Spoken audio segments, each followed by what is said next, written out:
Patrick Boré, je l'avais rencontré avant les élections et dès qu'il a été élu le maire le lundi matin, il est venu me voir et puis on a fait des accords ensemble. On s'est très bien entendu très rapidement avec Patrick Boré. J'ai surtout apprécié l'homme avant de se parler de son mandat, de sa ténacité, de son honnêteté, de sa fidélité aux citadins qu'il avait pour construire. Il est resté le même en tant que sénateur et en tant que maire, mais moi plus particulièrement, je l'ai connu en tant que président de Shipyard. Et on peut dire aujourd'hui que le 4300 tonnes à l'ascenseur à bateau, s'il va être mis en service au mois de septembre, c'est grâce à Patrick Boré. Il a toujours reconnu le combat des Saint-Saëns, il en a même fait partie pour moi. Il a été toujours à nos côtés et il nous a toujours respectés.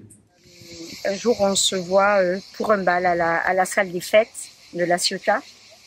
Et je vais, comme à l'accoutumée, lui dire bonjour. Et comme il est grand, très très grand, et toujours il garde cette posture de dire moi qui suis très petite, donc je me mettais tout le temps sur la pointe des pieds pour lui faire le bisou.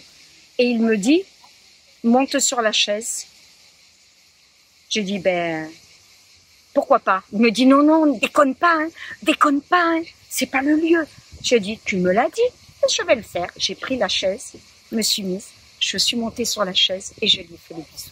Voilà, ça c'est un superbe souvenir pour moi. Je fais partie de 1720 et mon rôle c'est d'embêter les gens et je choisis pas. Tout dépend au feeling. Je vais pour telle ou telle raison embêter les personnes. Et sans savoir qui il était, je suis allée l'embêter. Mais bizarrement, la même année, j'ai embêté, sans le savoir, sa femme Nadine, que j'embrasse, ceci dit. Voilà, sans le savoir. Et quelque temps après, on m'a dit, mais tu n'arrêtes pas de les embêter et tout. J'ai dit, ben oui, ben pourquoi il n'y a pas de raison, hein, j'embête tout le monde. Elle dit, mais c'est la femme du maire. J'ai dit, ben, je ne le savais pas. Et puis de toute façon, c'est pareil.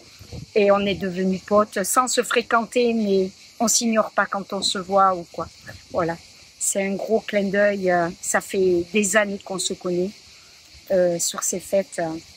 C'est formidable.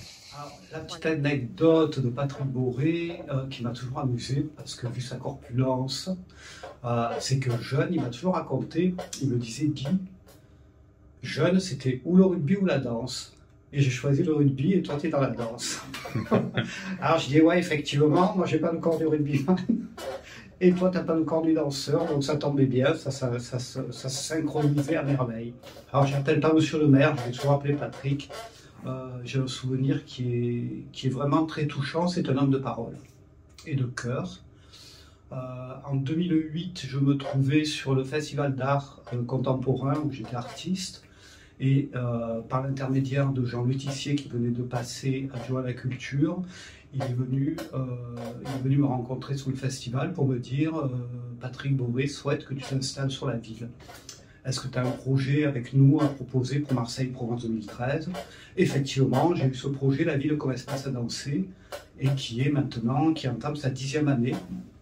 Et il a toujours été là pour les inaugurations, pour les.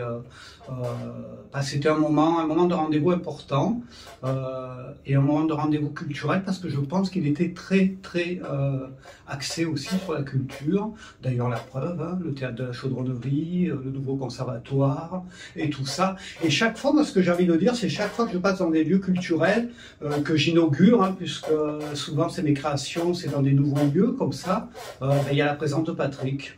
Donc il est toujours là. Voilà, c'est tout ce que j'avais à dire.